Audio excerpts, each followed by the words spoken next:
20 years of excellence. Sun International Institute of Tourism and Management. నయం వచ్చిండు అసలు పోలీసులు రాలే, మళ్ళా నయం వచ్చిండు.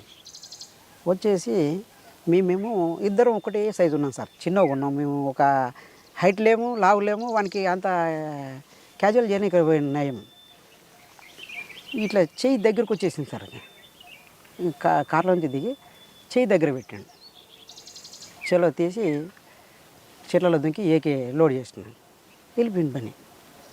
అక్కడ నుంచి ఆ ఏపీటి వదిలేసినాం. వచ్చి ఇది జరిగిందని చెప్పి వచ్చిన తర్వాత ఇంకా దీనికి మనం ప్రతీకారం ఏదైనా దాడి చేయాలని చెప్పేసి ప్రకాశం జిల్లాలో పోలీసులు కుమ్మింగ్కి వచ్చారు. కుమ్మింగ్కి వచ్చి ఆగిన తర్వాత అక్కడ దాడి చేయాలి. ఫస్ట్ రాకెట్ లాంచర్, అదే ఫస్ట్ ఇప్పుడు దొరికిన రాకెట్ లాంచర్ మావోయిస్టుల కాడ మనకు 2005లో దొరికిన రాకెట్ లాంచర్ ఫస్ట్ వాళ్ళ మీద దాడి ఉపయోగించిన దాన్ని పేలలేదు. పేలకపోతే గ్రానైల్ వేసి ఫైరింగ్ చేసి వెళ్ళి వచ్చేసినాం. ఎందుకంటే మనం ఏమనకపోతే మన మీద దాడులు జరుగుతాయి. ఎంతసేపు ఉన్నా మనం ఎక్కడికక్కడ అడ్డుకోవాలి. దాడులు అనేది మనం ప్రతి దాడి చేస్తేనే ఈయనకి డిఫెన్స్లోకి వెళ్ళిపోతాడు, లేకపోతే మనం చేయకపోతే డిఫెన్స్లోకి వెళ్ళిపోవడం అనేది క్యాంపెయినింగ్ తీసుకున్నాం. తీసుకొని అక్కడ ఆడ చేసిన తర్వాత మళ్ళా ఎర్రగొండపురం పోలీస్ స్టేషన్ మీద ఫైరింగ్ చేసి అక్కడ నుంచి వచ్చేసి మన బోరాపూర్ దగ్గర క్యాంపుపై ఇద్దరమే, కిరణ్ నేనంటేనే ఇద్దరం పని మీద పోయి వాడు క్యాంప్ వేసిండు. మనం ఉత్తగింది పోవాలా, మనం దాడి చేస్తేనే మనకి భయం అనేది ఉంటుంది అనేది ఇద్దరం 4 తూటాలు కొట్టినాం కావాలని చెప్పేసి. కొట్టిన తర్వాత డీజీపీ వచ్చి క్యాంపు మీద పరామర్శించి 4 తూటలకు ఫైరింగ్ ఓడ్చుకోని వాళ్ళు క్యాంపు 100 మంది క్యాంప్ వేసి డీజీపీ వచ్చి హెలికాప్టర్లో దిగి రాత్రి కాల్ చేసిరు సార్. అంటే నువ్వు కొమ్మికి వచ్చినవి అక్కడ ఉన్న చెంచులని రకరకాలుగా ఇబ్బంది పెట్టారు సార్. ఆ నైటు చెంచోలని 3 పెంటల చెంచోలని అడ్డం పెట్టుకుని పడుకున్నాడు. ఒకసారి ఎర్రగొండపాలెం పోలీసు మీద దాడి చెప్పు, ఎలా చేశారు? అదే సార్, అయితే యాక్చువల్గా మన దగ్గర వేపన్స్ లేవు. వేపన్స్ కావాలంటే ఏం చేయాలి? శత్రువుకు మనకు అనుకూలంగా ఉన్న శత్రుస్థావంపై మనం దాడి చేయాలి. దాడి చేయాలంటే మన కాడ ఉన్నంత బలగాన్ని ఉపయోగించాలి.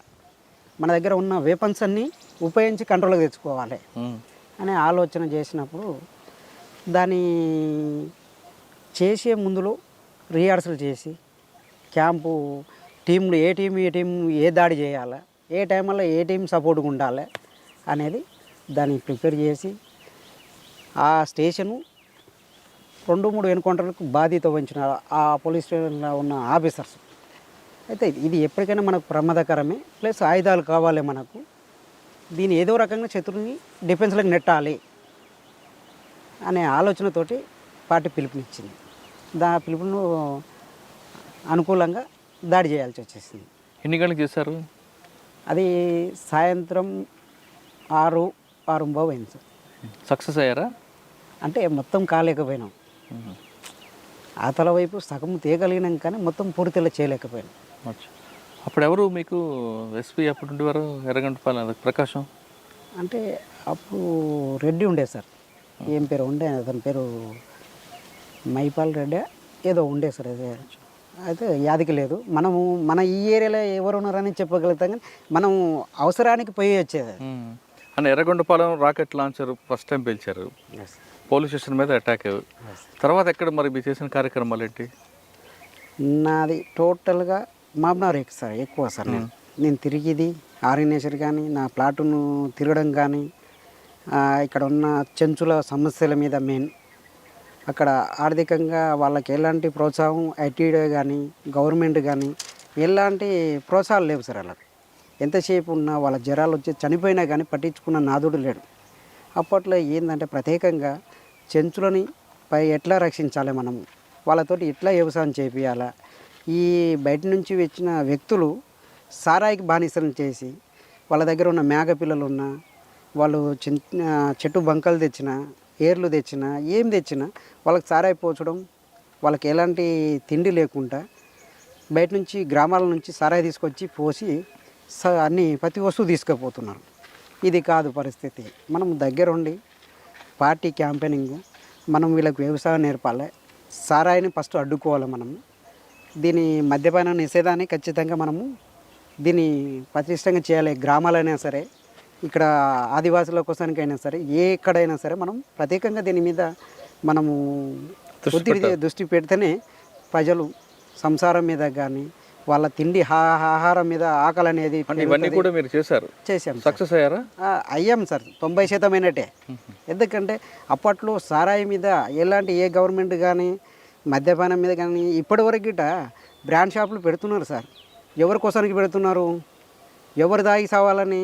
అసలు ఏ రాజకీయ నాయకుడైనా కనీసం మద్యపానం నిషేధం అనేది ఎవరి నోటి గిట ఎక్కడ గిట వస్తలేదు. అంటే ఇప్పటివరకు గిట దేశాన్ని పాలించేది ఏంటి? మద్యపానంతో పొలిటికల్ లీడర్లు పాలిస్తున్నారు. అసలు అది మద్యపానం అనేది లేకుంటే కుటుంబాలు చాలా వరకు ఎలాంటి నష్టము పోవు. ఇప్పుడు ఇలా బయట హత్యలు జరుగుతున్నాయంటే మద్యపానంతో జరుగుతున్నాయి, రేపులు జరుగుతున్నాయంటే మద్యపానంతో జరుగుతున్నాయి. డ్రగ్స్ ఏది గంజాయి వస్తుంది, బయట నుంచి అది డ్రగ్స్ వస్తుంది. దాన్ని అడ్డుకుంటున్నామంటే అదే సంస్థలని వీళ్ళు పట్టుకునేది వీళ్ళే, ప్రోత్సహించేది వీళ్ళే ఉన్నారు. లోపల నుంచి లావాదేవీలు అరికట్టడం ప్రయత్నం చేశారు. అరికట్టడానికి ప్రయత్నం చేశాం. చెంచుల్లో వాళ్ళకి కొంచెం అవగాహన కల్పించారు. వాళ్ళకి రాజకీయ జ్ఞానం తీసుకొచ్చారా? చాలా వరకు మనము ఎంత చెప్పినా ఒక 50% నేర్పగలిగినాం సార్. వాళ్ళ హక్కుల గురించి, వాళ్ళ ముందుండి పోరాటాలు కానీ, దాదాపు అడివాకి చట్టాలు ఎట్లా, మీకు ఎప్పటి నుంచి ఎప్పటి వరకు మీకు రాజ్యాంగం ఉంది, దేని ఎట్లా ఉపయోగించుకోవాలా. ఇప్పుడు యాక్చువల్గా ఈ ఫారెస్ట్కి రావాలంటే ఫారెస్ట్ వాళ్ళ పర్మిషన్ కాదు, యాక్చువల్లీ చెంచుల పర్మిషన్ తీసుకోవాలి. చెంచులకున్న హక్కులు అప్పట్లో ఉన్న రాజ్యాంగ ప్రకారంగా పోతే జీవో ఫారెస్టులకు ఎంటర్ కావాలంటే మంత్రి కానీ గవర్నర్ కావాలన్నా కానీ వాళ్ళ పర్మిషన్ తీసుకోవాలి. ఇవాళ ఎక్కడ ఉంది పర్మిషను? అధికారుల చేతిలోకి వెళ్ళిపోయింది తప్ప వాళ్ళ హక్కులని ఎవరికంటే ఇప్పటివరకు ప్రశ్నించే వాళ్ళే లేకుండా పోయారు. ఇప్పుడు మీరు అప్పుడు చేసిన కార్యక్రమాలు చేశారు, బయటకు వచ్చారు కదా. అవును సార్. ఇప్పుడు మీరు చేసిన కార్యక్రమాలకు అభివృద్ధి చెందిన ఒక గ్రామం ఇప్పటికైనా ఉందా? ఉన్నాయి సార్. సాధ్యమైనంత వరకు ఇప్పుడు పొడు భూమి అనేది దాదాపు ఈ ఏరియాలో ఒక 10-15 వేల ఎకరాలు ఇప్పుడు రైతులు చేసుకొని బతుకుతున్నారు. కానీ ఇప్పుడు ఏమైంది, ఫారెస్ట్ వాళ్ళు పట్టాలు ఇవ్వకుండా సతాయిస్తున్నారు. పొడు భూములకు గవర్నమెంట్ పట్టాలు ఇస్తున్నది, కాకపోతే ఆ భూమి చేసుకొని బతకగలుగుతారు కానీ వాళ్ళకు ఉపయోగపడలేకపోతుంది ఓకే మొత్తంగా. అన్న ఇప్పుడు ప్రజల కోసం కార్యక్రమాలు చేపట్టారు, మీరు చేసిన దాడుల గురించి చెప్పండి ఒకసారి. తప్పని పరిస్థితుల్లో అచ్చంపేట పోలీస్ స్టేషన్ ఒకటి సార్, అది ముత్తయ్య గారు అని సిఐ ఉండే ఒక ఆయన. ఎంతసేపు ఉన్న దళాన్ని కొట్టేస్తున్నాం, ఇంకా 2 రోజుల 3 రోజుల అచ్చంపేట దళం వెళ్ళిపోతుంది, ప్లాటును కొట్టేస్తున్నాం, అయిపోయి అంటే వాస్తవానికి మా వాళ్ళు గిట దాడులకు పోయిర్రు, ఫెయిల్ అయినాయి. వాడు ఇంకా దానికి ఆఫీసర్ గారు ఏం చేశారంటే వీళ్ళు చేయలేరనే ఓపుకొచ్చేసారు. మేమేం చేసినాం, ఇలా ప్రకటించి రేపే కొట్టేసి చెప్పి కొట్టారా? చెప్పి ప్రకటించి కొట్టాం. ఇంకొకటి ఎలా చేశారు అంటే ఏకేలు 2 తీసుకొని ఎట్టన చేసి ఈ యాక్షన్కి కొట్టాలి, దళాన్ని కొడతా అని చెప్పేసి ఒకటే ప్రకటిస్తున్నాడు. ప్రజలలో మనోభావాలు దెబ్బతింటున్నాయి. ఆఫీసర్ని బెదిరించి మనల పార్టీని బెదిరిస్తూ పార్టీకి సహకరించకుండా పబ్లిక్ మీద ప్రెషర్ చేయగలుగుతున్నాడు. మనం ప్రజల దగ్గరికి వెళ్ళి దాన్ని అర్థం చెప్పాలి లేకపోతున్నాము. ఏంటి జాబు తన కోసానికి తన కుటుంబ కోసానికి చేస్తుడే ఛాలెంజ్ చేస్తున్నాడు. మనం ప్రజల పక్షాన చేస్తున్నప్పుడు దీన్ని ఛాలెంజ్ తీసుకోకపోతే కరెక్ట్ పొజిషన్ కాదనేది పార్టీ నిర్ణయించింది. చలో ఎవరెవరు పోవాలా, ఈ వ్యక్తి పోవాలా, నువ్వేం చేస్తావు నాకు తెలియదు, పార్టీ బాధ్యత నువ్వు చేయాలి అని చెప్పేసి అప్పచెప్పింది. అప్పట్లో అదే ఎస్ఐ దగ్గర పోయి అదే సిఐ దగ్గర పోయి ఇంకా 2 రోజులకు దాడి జరుగుతుందనగా వాళ్ళ ఎదురు కూర్చొని మాట్లాడొచ్చి 3వ రోజు స్టేషన్ మీద దాడి. అంటే మిమ్మల్ని గుర్తుపట్టలేదు వాళ్ళు? అంటే మనము రెక్కి చేసేటప్పుడు అంత అలకకుంటే మనం ఎట్లా పోగలుగుతాము? మనకు ప్లాన్ మనకు ఉంటుంది, మనం చేసే విధానం మన అక్కడ ఉంటేనే మనకు పార్టీ అప్పచెప్తుంది. పార్టీ బాధ్యత వహించి మనము సావుకైనా తెగిడిచి చేయాలనేది ఒక ఆలోచన. అచ్చంపేట పోలీసు మీద దాడి సక్సెసా ఫెయిలా? సక్సెస్. అంటే మనం దాడి స్టేషన్ మీద చేయలేదు, బయట ఉన్న ఆఫీసర్ల మీద కొట్టాలి, ఏదో ఒకటి అచ్చంపేట పోలీస్ స్టేషన్ మీద మనము కొట్టాలి అన్నప్పుడు మనము సివిల్లో ఉన్నారు వాళ్ళు. ఆడికి బ్రష్లో పెట్టి కొడితే ముగ్గురు ఓడిపోయారు. ఓకే, తర్వాత ఆ తర్వాత సంతోష్ని మా గురువు అయిన సంతోష్ని ఈ యాక్షన్కు వాళ్ళు అడ్డం పెట్టుకొని అతన్ని ఛత్తీస్గఢ్ పోవాలి. ఛత్తీస్గఢ్ పోతున్న క్రమంలో వాళ్ళ భార్య వాళ్ళ కుటుంబాన్ని కలవనిక ఏర్పాట్లు చేసుకొని పోయేటప్పుడు అక్కడ ఉన్న కోవట్లు దాన్ని సంబంధించి తోలుకుపోతున్నప్పుడు ఇతను పట్టియాలని ఒప్పందం చేసుకున్న వ్యక్తులు రకరకాలుగా ఇబ్బందులు పెట్టి పట్టించిన తర్వాత మళ్ళా పార్టీ ఒక క్యాంపెయిన్ తీసుకుంది. కాంగ్రెస్ కార్యకర్తలని మెయిన్ లీడర్లను ఎవరినైనా కొట్టాలి మనము అన్నప్పుడు మళ్ళీ అచ్చంపేట దగ్గర పోయొచ్చారు మా వాళ్ళు. ఫెయిల్ అయిన తర్వాత మళ్ళీ దాన్నే మళ్ళీ ప్రయత్నించినాం. ఎవరు అవతల బాధితులు? అవతల కాంగ్రెస్ కార్యకర్త, ఈతల పార్టీ బాధ్యత మనం ఊహించినాం. కాంగ్రెస్ పార్టీ కార్యకర్త. ఓకే. అయితే ఆ తర్వాత మనము వచ్చిన తర్వాత అదొకటే కాదు, మనము పెద్ద మొత్తంలో మనం ఒక నాయకుని కోల్పోయినాం. దీనికి ప్రతీకారం దాడులు ఇంకా ఉండాలి అనే ఆలోచనతోటి మళ్ళా స్టార్ట్ అయినాయి. అక్కడి నుంచి పోయి ఆత్మకూరు ఎస్ఐని కొట్టాం. ఆత్మకూరు తర్వాత ఇంకా తర్వాత మళ్ళీ మన మీద దాడి 7 వరకు పసుపుల దగ్గర వచ్చిన దగ్గర దాడులు జరిగినాయి. వాళ్ళ బైక్ల మీద మనం నడిచి అనే దాడులు ప్రతి దాడులు చేయడం వల్ల మీకు వచ్చేది ఏంటి? అంటే మేము ప్రతి దాడి చేయాలి. వాళ్ళకి కుటుంబాలు ఉంటాయి కదా పోలీసులకి. అయితే దీంట్లో ఏంది సార్ అంటే వాస్తవానికి దాడి చేయడానికి మేము ఎలాంటి పార్టీ కానీ పార్టీలో పనిచేసే వాళ్ళు కానీ ఎలాంటి ఆలోచన విధానం చేయదు. అయితే పార్టీ విధానాన్ని మనము ముందుకు తీసుకుపోయేటప్పుడు పొలిటికల్ లీడర్ల భద్రత కోసానికి డిపార్ట్మెంట్ తయారు చేసుకున్నారు. అది ఎవరి కోసానికి? ప్రజలకు ఉపయోగపడే వ్యవస్థ అయితే ఇప్పటివరకు కాదు. అది ఎంతసేపు ఉన్న పొలిటికల్ లీడర్కు దేశాన్ని దోసుక తినే వాళ్ళకు భద్రత కోసానికే తప్ప ఎలాంటి ప్రయోజనాలు లేవు. ఆ సంస్థని అడ్డు పెట్టుకొని పార్టీని దాడులు చేయడము, ప్రజల మీద దాడులు చేయడము, దాన్ని తప్పని పరిస్థితుల్లో వాళ్ళ మీద దాడులు చేయాల్సి వస్తుంది. అంటే వాళ్ళని ఏదో వాళ్ళకిట ఏ ఇంటి నుంచి పోయారు, అదే పేద ఇంటి నుంచి పోయి ఒక ఆఫీసర్ అయ్యండు. ఆ ఆఫీసర్కు కనీసము డ్యూటీ చేసేటప్పుడు మానవత్వం ఉన్న ఆఫీసర్ ఏమో దాడులు చేయడు, అతను టార్గెట్ చేయడు. అంటే నువ్వు ప్రమోషన్ల కోసానికి, నువ్వు ఉన్న రివార్డుల కోసానికి ఉరుకులాడి దాడులు చేసి పొలిటికల్ లీడర్ దగ్గర మెప్పు పొందిన ఆఫీసర్ మీదనే టార్గెట్ చేస్తాం. మీరు మొత్తం 8 సంవత్సరాలు ఉన్నారా? 8 సంవత్సరాలు. 8 సంవత్సరాల నుంచి మరి ఎందుకు బయటకు వచ్చారు? దాడుల్లో చురుకైన వ్యక్తిగా ఉన్న వ్యక్తి. అయితే నా ఆరోగ్యం సంవత్సరం వరకు ఆరోగ్య సమస్య బాగా ఎంటాడిన తప్పు క్రమంలో ఇంకా నేను తప్పని పరిస్థితుల్లో పానంతో దొరికింది అనుకో ఎక్కడన్నా, పార్టీకి నా వల్ల డ్యామేజ్ అవుతుంది. ఎందుకు నేను ఆడికి చెప్పిన నా ఆరోగ్యము ఖరాబ్ అయిన తర్వాత గిట్ట 3 నెలలు పార్టీకి చెప్పిన నా వల్ల అవుతలే బయటకు వెళ్తా అని. పార్టీ చెప్పినట్టే వండుకుంటూ వచ్చిన నేను. వండుకుంటూ వచ్చి ఆ తర్వాత వెళ్ళిపోయినా పార్టీకి నేను ఎలాంటి ఎంటిక మందం గిట్ట పార్టీ మీకు అనుమతి ఇచ్చిందా? ఇచ్చింది. పొదువుగాను ఆగు గివులాడింది. ఈయన పరిస్థితిలో నేను ఉండలేను, నా వల్ల అయితే లేదు అని చెప్పి వెళ్ళినా సార్. ఎవరి ద్వారా మీరు లొంగిపోయారు? లొంగిపోలేదు సార్. ఒక 3 నెలలు నేను పార్టీకి ఏడ నష్టం చేస్తానో, నన్ను ఏమైనా ఇబ్బంది పెడతారో, నా భార్యకు కొంచెం ఎస్టీ అమ్మాయి, ఆమెకు మెచ్చుడి ఎక్కడన్నా డిపార్ట్మెంట్ ఇబ్బంది పెట్టి పార్టీ గురించి చెప్తుందేమో అనే విధానానికి జడ్చర్లో పోయి మేస్త్రి పని చేసుకుని బతికినా సార్. నేను 3 నెలలు చేసుకున్నాక జ్వరంతో చేసుకొని నా పొట్ట గడుపుతూ తప్పని పరిస్థితుల్లో మా కుటుంబాన్ని తీసుకొచ్చి ఇదే అమరాబాద్ పోలీస్ స్టేషన్లో మా అత్తని మా అమ్మని తీసుకొచ్చి మేళ పెట్టి లొంగువాడు మేళ మీరు రాండి కొడక అని చెప్పేసి పిలిపించినప్పటికి అప్పటికి నాకేందంటే కాకగడ్డలై సిమెంట్ పడక అప్పటికి జ్వరం ఉండి నేను ఏమో చనిపోతానేమని నా భార్యకు ఒక టెన్షన్ మొదలైంది. ఇంకా పోదాంపా ఏదైతే మీ వాళ్ళ కడుకు ఆలోచన తీసుకుందాంపా అంటే మా వాళ్ళు అప్పట్లో పరిస్థితి బాగాలేక నేను వచ్చిన నీ కొడుకు అని చెప్పేసి ఒత్తిడి చేసినందుకు హైదరాబాద్లో పోయి కూలి చేసుకుని బతుకురు మా వాళ్ళు. అయితే ఇక్కడ భువనపల్లిలో మా అన్న ఉంటాడు, అతను బాగా లైక్ చేస్తాం. అతను ఏం చేసిన సీనియర్స్కి ఇంటిమేషన్ ఇచ్చుకున్నాడు. మనం పోయి ఇంటికాడికి పోయిన తర్వాత నా కోసం ప్రత్యేకంగా ల్యాండ్ ఫోన్ పెట్టుకున్నాం. పెట్టుకొని ఆడికి పోయిన తర్వాత మా పెద్దమ్మ కడుకోతే మా అన్నకు ఫోన్ చేసి చెప్పి అప్పుడు సీనియర్స్ తోటి మా అన్న కలిసి వచ్చి బండ్లు ఆడ పెట్టుకొని వచ్చి ఆ గొర్రెల కాడ వండుకున్నాయి. వీళ్ళ మీద నమ్మకం లేక నాకేమైనా ప్రాబ్లం అవుతుంది, ఎక్కడ వెళ్ళలేను కదా ఇంటి నుంచి అని చెప్పేసి బయట పోయి పడుకున్నాను. బయట కూర్చున్న తర్వాత ఏందిరా మరి సరెండర్ అవుతావా ఏం సంగతి అని అడిగాను. లేదన్న ఫస్ట్ అమ్మ నాయన కాడికి పోవాలి నేను. అమ్మ నాయన కాడికి పోయిన తర్వాత అప్పుడు ఆలోచన చేస్తా.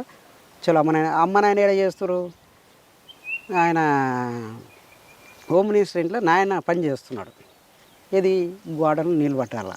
అయితే సరెండర్ అయితే ఏంటంటే మనం ఆడికి పోతే జానారెడ్డి అప్పుడు అక్కడికి పోతే మనం మన సొంత ఆలోచన పోవాలన్నా వద్దా అనేది కొద్దిగా కుటుంబంతో డిస్కషన్ చేయాలి. ఆరోగ్యం కుదుటపడ్డంగా వెళ్ళాలన్నా లేకపోతే మనం సరెండర్ కావాలన్నా అనే ఆలోచన సందిగ్ధంలో ఉన్నా. బయటకైతే వచ్చిన మళ్ళీ నా వల్ల పార్టీకి ఎలాంటి నష్టం జరుగుతుంది అని ఆలోచన చేసుకొని స్థిరంగా కొద్దిగా ఎటుకాకుండా అయిపోయినా, మధ్యలోనే అయిపోయినా.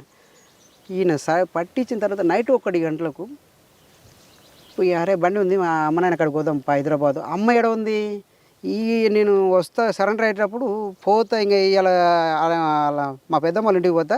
ఈ నుంచి మా ఇంటికి పోయింది, గోనెంపల్లి పోయింది. యాక్చువల్గా ఈ నుంచి ఆడికి పోయిందంటే నాకు 2 గంటల టైం మా ఇంటికి పోనీక. వీళ్ళు చెప్పిన ఒక్క మాట మీ అమ్మ ఇంటికాడ ఉందంటే వెళ్ళిపోతా. వీళ్ళ స్వార్థం కోసానికి నన్ను నేనే మూసిపెట్టి మా అమ్మకి తెలియకుండా నన్ను నైట్ 1కి పట్టించు. గిరి అని ఒక్క పిలుపు పిలిస్తే సార్ ఈ పెంటగడలను పెంటపుట్టి అలా ఫుల్ ఉంది. అది వానకాలం దశదీపాలకు గిరి అని ఒక పేరు పెట్టి పిలిస్తే బండ్లేమో స్కూల్లో పెట్టిరు. మా అన్న కదా నేను నమ్మి ఉంటే దాదాపు 40 మంది దగ్గర ఉండు. అప్పుడు ఉరికొచ్చి ఎస్ఐ పట్టుకొని హీరో హీరో హీరో అంటాను. అంటే ఆ రాత్రి సరే నీవు బాగున్నావు మాట్లాడినావు బాగుంది, అదే నేనే వేపన్ తీసుకొని దాడి చేసిన అనుకో ఎవరు అక్కడ నువ్వు తోలుకొచ్చిన వాళ్ళు నష్టపోయినా కష్టమే, ఇక్కడ నేను చనిపోయినా మా అమ్మ నాయన ఊరుకోరు కదా. అంటే అప్పట్లో డైరెక్ట్ అడిగాను నన్ను ఒక కానిస్టేబుల్, ఇప్పుడు కొట్టేసి ఎవరు దిక్కు నీకు అని అడిగాడు. సార్ నేను చచ్చిపోయే ముందర ఒక్కనైనా చంపుతా మిమ్మల్ని, చంపుతా సార్ అని చెప్పిన. అనే వరకు ఎస్ఐ ఉండి తిట్టిండి వాళ్ళని. తిట్టినాక బంద్ చేసినాక ఆ నైట్ తీసుకొచ్చేసి ఆయన ఇంట్లోనే పండబెట్టుకొని తెల్లారి నీర కాసి పొద్దుగాల తీసుకుపోయి సరైన చేసింది సార్ ఇక్కడ మామనారు. అయితే నాకు అప్పటి వరకు నన్ను ఉంచుతారనే నమ్మకం అయితే లేదు. ఓకే, ఎందుకంటే 199 కేసులు వాళ్ళ మీద దాడులు చేసినవి ఉన్నాయి, గట్టి ఆఫెన్స్లే ఉన్నాయి. అయితే నన్ను ఎట్లా ఉంచరు అనేది నా ఆలోచన విధానం. పొద్దుగాల వీళ్ళందరినీ మాజీలని నన్ను మంగళాన్ని పిలిచి కటింగ్ చేయించి ఓ జత బట్టలు తెప్పించి వాళ్ళ మా భార్యకి ఇచ్చి తారం చేయించి బయటికి కంపౌండ్లోకి తీసిన తర్వాత వీళ్ళందరూ కంపౌండ్లో కానీ వస్తే బతికినారు అనుకున్నాను. అప్పటి వరకు నేను లేను, కొట్టేస్తారు ఎప్పుడో సరే అయితే కొట్టేస్తారని డిసైడ్ అయినా. సరెండర్ అయిపోయారు. అరెస్ట్ చేశారా లేదా పంపించారా? ఇంకా సరెండర్ చూపించారు సార్. ఇంకా అంటే ఈయన మా అన్న పెద్ద మనిషి టీడీపీ తాలూకా ఇన్ఛార్జ్ అనమాట. అప్పుడు ఎవరు ఎస్పీ ఎవరు అప్పుడు చార్చిన మేడం. అయితే వాళ్ళు ఆఫీసర్ సరెండర్ అయిన తర్వాత మీకు ప్రభుత్వం ఇచ్చిన పథకాలు అందే? అంటే సరెండర్ అయిన తర్వాత మనకు డిపార్ట్మెంటు వాళ్ళకు డంపులు చూపించలేదని, పబ్లిక్ని చూపించలేదు, మీకు సహకరించిన వాళ్ళు చూపించలేదని చెప్పేసి కొద్దిగా ఇబ్బందికరంగానే ఉన్నది. కానీ మజీద్ సిఐ గారు సరే ఆయన ఒక మానవత్వంతో ఆయన నీ బతుకు తీరు పెట్టరా, నువ్వు సరే మాకంటే సహకరించకపోతే నీ బతికెట్లా ఏం చేస్తావు అని ఆలోచన చేస్తే ఈ ఎస్ఐని అడిగితే ఇది కార్పొరేషన్ కోసానికి బండి తెచ్చుకుందామని, నా బతుకు తెరువు కోసానికి సరెండర్ అయినప్పుడు కార్పొరేషన్ నుంచి సపోర్ట్ చేస్తే బండి తెచ్చుకుందామని సుమో కోసం లెటర్ తెచ్చుకున్నాను సార్. ఆ లెటర్ చింపేసాడు. సార్ నేను ఇది తెచ్చుకున్నా, మీరు సహకరించండి, మాట్లాడండి ఆఫీసర్ తోటి అని చెప్పేసి ఐటీడీపీఓ కాడికి పోయి. ఎవరు చెప్పారు? ఎస్ఐ పేరు శ్రీనివాసులు. ఇంకా రషి బొషి అంటే ఆయన కాళ్ళ కింద మనం ఎంతసేపు ఒక వర్కర్ లెక్క పనిచేయాలనే ధోరణిలో పోయిండు. అందరూ మాజీల లెక్క చేస్తాడు ఈయన, ఇంటడేమనే ఆలోచన చేసాను. నువ్వు నాకు ఏది పెట్టకున్నా సరే నా బతుకు నేను నా స్వేచ్ఛగా వదిలిపెట్టాలా అని చెప్పేసి అప్పుడు సిఐ దగ్గర పోయి కూర్చొని, నీకు బాధ ఏంటంటే, సార్ నా పరిస్థితి ఇది కాదు, నేను పోయి ఓన్గా పని చేసుకుంటా, నన్ను ఇచ్చలవిడే విడిచిపెట్టాలి, నేను పార్టీకి నష్టం చేయను, మీకు నష్టం చేయను, నాకు నా సమాజంలో పబ్లిక్ ఉన్నారు కదా వాళ్ళతో పాటు వాళ్ళకి న్యాయం చేస్తూ నేను కూడా నా బతుకు దేలాడుకోవాలి మరి ఏం సార్ ఎన్ని రోజులు ఉండాలి మీ స్టేషన్లో అని ఒక వారం 10 రోజులు గెస్ట్ హౌస్ ఇచ్చారు నాకు సపరేట్గా. అప్పుడు ఈ రజిత రమాకాంత్ వీళ్ళందరూ సరెండర్ అయ్యి మళ్ళీ ఆ గెస్ట్ హౌస్కి చేరారు. వాయబ్బా ఇది కాదు, మనం బయటికి వెళ్ళాలి, దగ్గర దగ్గర ఉండే సమస్యలు తెచ్చుకోడు, ఇక్కడ దూరంగా వెళ్ళాలి సార్, నాకు ఇది కాదు, మరి ఆర్థిక పరిస్థితి నాకు అక్కడ రూపాయి లేదు, మరి ఏం చేయాలి సార్ అంటే అప్పుడు సిఐ ఎస్ఐకి చెప్పి అవతల ఒక రూమ్ 500కు రూమ్ కిరాయి ఇప్పించారు, ఒక నెలకు ఇప్పించినాక మళ్ళీ మన పరిస్థితి బాగాలేకపోతే కుటుంబంతో 5-10 తెచ్చుకొని అక్కడ ఉండి తప్పని పరిస్థితుల్లో ఆ సిఐ మళ్ళీ బదులు 1,00,000 రూపాయలు ఇచ్చి బండి మళ్ళీ ట్రాక్టర్ కోసానికి ఆయన ఒక కానిస్టేబుల్ ఇచ్చి ఇంకా రూపాయలు లేదని చెప్పేసి తిప్పి ఐటీడీ పిఓ కాడికి పోతే ఒక లెటర్ ఇచ్చింది, శాంక్షన్ లెటర్. అది మళ్ళీ ఏం చేయాలి, సేమ్ మళ్ళీ ప్రైవేట్గా మనం వీళ్ళు సరెండర్ అయిన తర్వాత మనకి ఏదో ప్రోత్సహిస్తారు, గవర్నమెంట్ ఏదో వస్తుంది అనే భావన పబ్లిక్లో కల్పిస్తారు తప్ప ప్రైవేట్ ఫైనాన్స్ సపరేట్గా మనం తెచ్చుకున్నా అది ఆరామ్సే సార్. ఇది మళ్ళీ ఈ ఆఫీసర్లతోటి సహకరించామని చెప్పాలి, ఆ బ్యాంకుని గీములాడాలి, మళ్ళీ ఫైనాన్స్ని గీములాడాలి, ఈ రకరకాలుగా పట్టా మన మీద ఉంటేనే వాళ్ళు లోన్ ఇస్తారు.